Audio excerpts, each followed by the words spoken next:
Bonjour à toutes et à tous. Aujourd'hui, on va attaquer la deuxième partie de cours comment créer en fait un serveur IPTV. Donc, on a déjà parlé sur la première partie sur l'ensemble des outils qu'on a besoin pour créer ce serveur. Donc maintenant, on va attaquer la partie la plus importante dans la création de ce serveur. Donc, en premier temps, je vais me connecter à mon serveur. Donc là, on va procéder.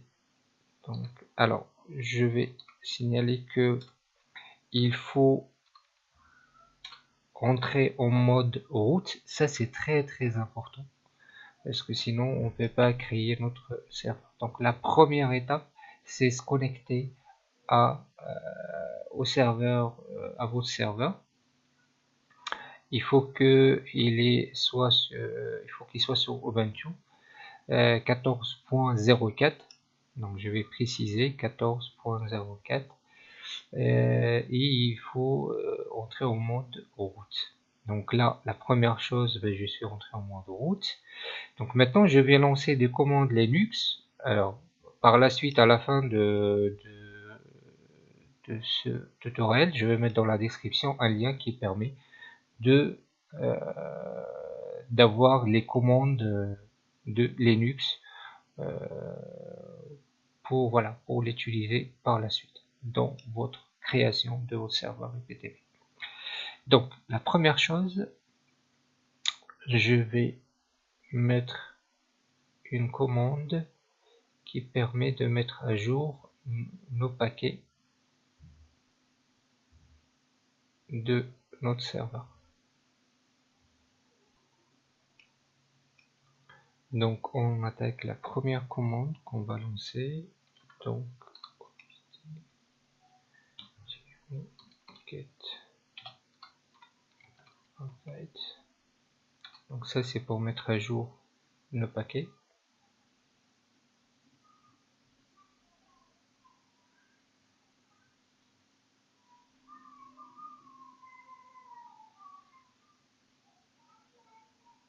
Donc ça prend un peu plus de temps pour mettre à jour vos paquets.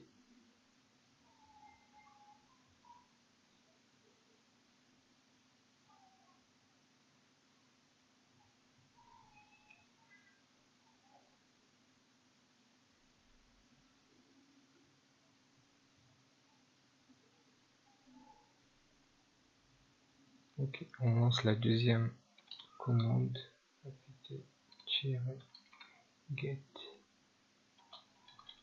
install ps.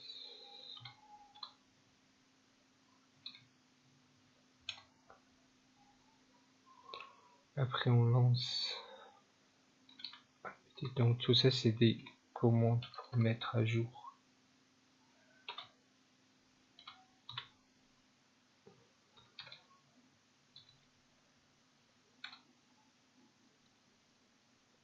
Donc on va lui dire oui.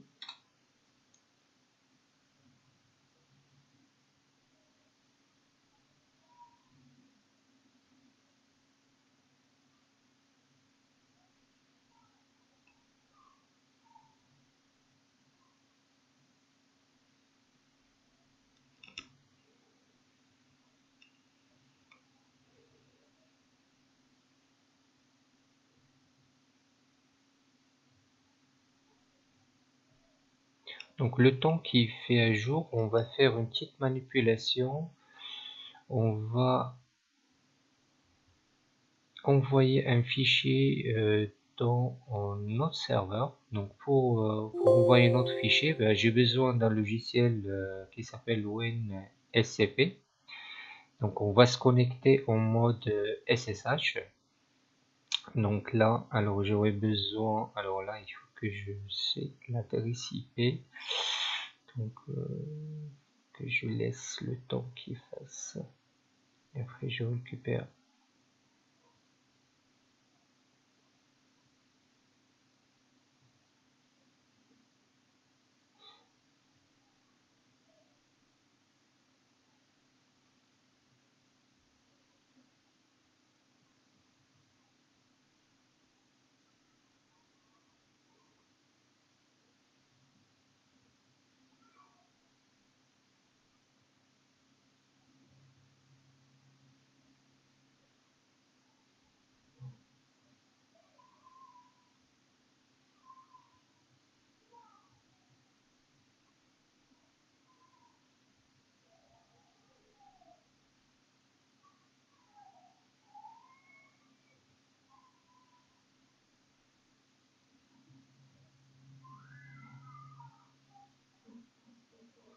Donc là, on va récupérer, parce que j'aurai besoin de l'adresse IP. Donc if config, alors pour savoir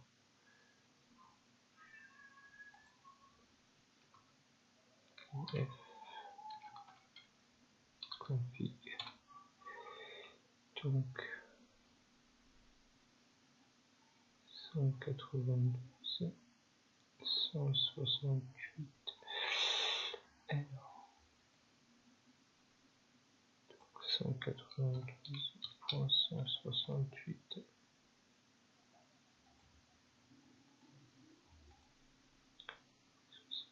209 128.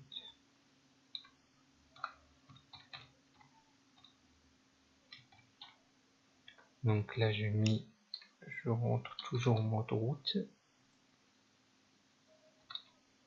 et après donc si vous remarquez, ok, donc là je suis en mode route, donc on va y aller dans le dossier user, après lequel, après bin, et je vais par la suite envoyer un fichier donc sur mon bureau.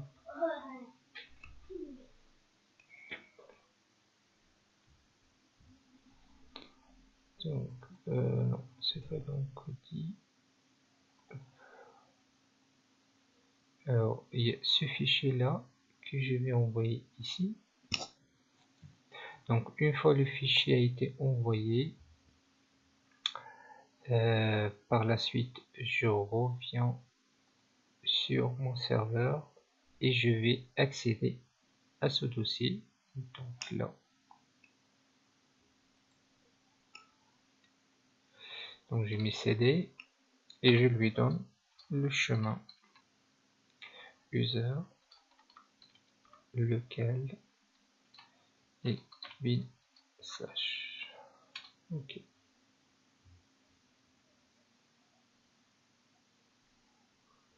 Alors, pourquoi? Ah oui, je me suis trompé. CD.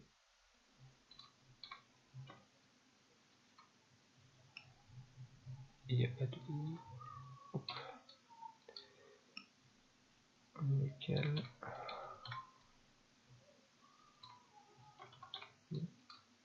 Non. Ok. Donc là, on est dedans. Après, on va lui dire extraire le fichier que zip que j'avais envoyé. Donc je vais voir x z f, puis je lui donne le nom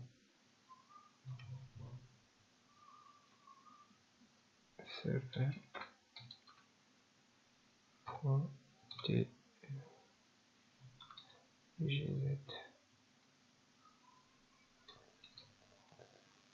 Ok. Donc j'espère, alors est-ce que c'est ça? Ouais, voilà, c'est bon. Et après ben, je rentre dedans dans le dossier qualité EZ serveur. Donc on est dedans et après on va lui donner des droits. Donc je vais continuer en fait la saisie des commandes avec le logiciel PuTTY. PuTTY. Alors c'est un logiciel qui permet de se connecter à un serveur à distance.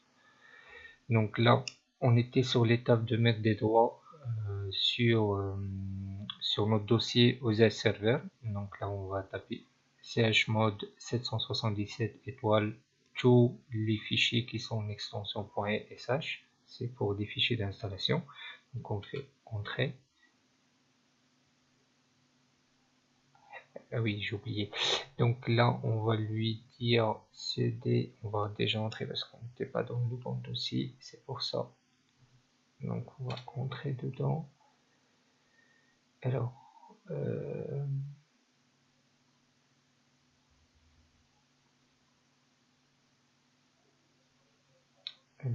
il faut qu'on rentre déjà ici.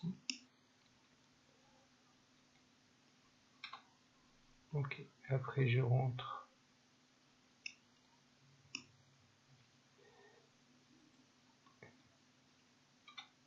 Ok, donc là on est dedans.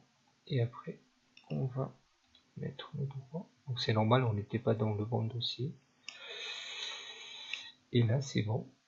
Après on va lui dire, faites l'installation du fichier. Donc là, il faut choisir ETH0.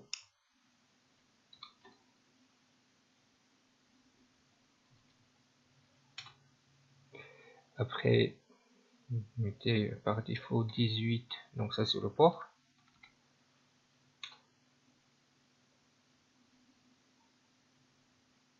Et après vous rentrez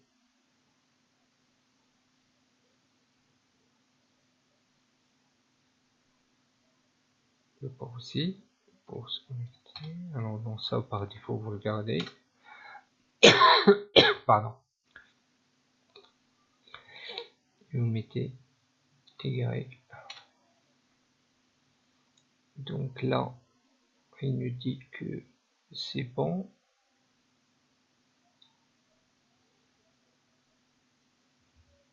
Et après on va faire. Donc on va laisser le temps qu'il fasse l'installation tranquille.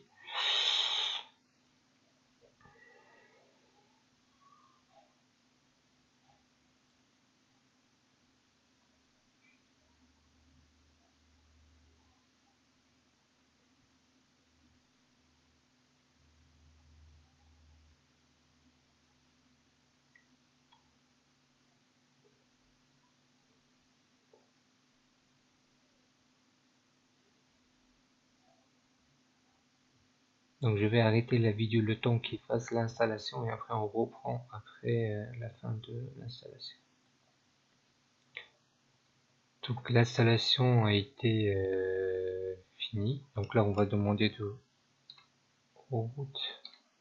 redémarrer le serveur. Donc là il va en commande. Ah pardon. Voilà, donc ça c'est normal. Donc là il va redémarrer et on va y aller. Donc il faut attendre à peu près 2 minutes pour que l'installation soit finalisée et que le serveur va bien redémarrer. Et par la suite on va accéder à notre page de notre serveur.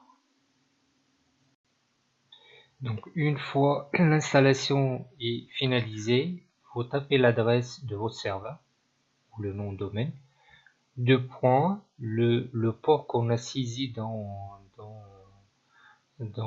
l'installation de notre serveur, 18799, donc c'est ça un port par défaut, donc vous pouvez changer par la suite. Après vous mettez admin index.html.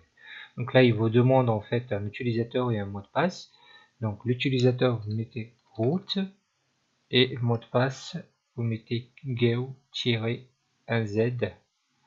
pour le mot de passe. Donc ça je vais laisser toutes ces informations dans notre fichier pour voilà, pour accéder. Donc vous faites OK et là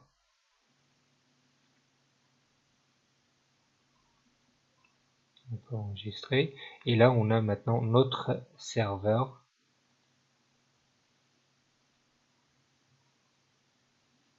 EPTV qui est fonctionnel. Donc là pardon on va mettre geo-6 invite et là hop on a tous les. Donc cette deuxième partie de ce tutoriel a été finie. Je vous donne un prochain rendez-vous pour la troisième partie pour expliquer l'ensemble des démarches pour utiliser l'ensemble des fonctionnalités que ce serveur peut nous servir. À bientôt. Au revoir. Donc n'hésitez pas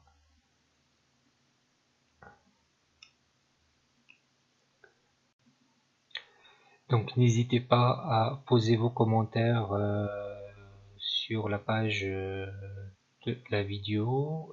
J'espère que cette vidéo a été utile. Et comme j'ai dit au début de ce cours, donc je vais laisser un fichier texte où il y a l'ensemble des commandes Linux, plus voilà, et les démarches qu'il faut suivre pour installer votre serveur.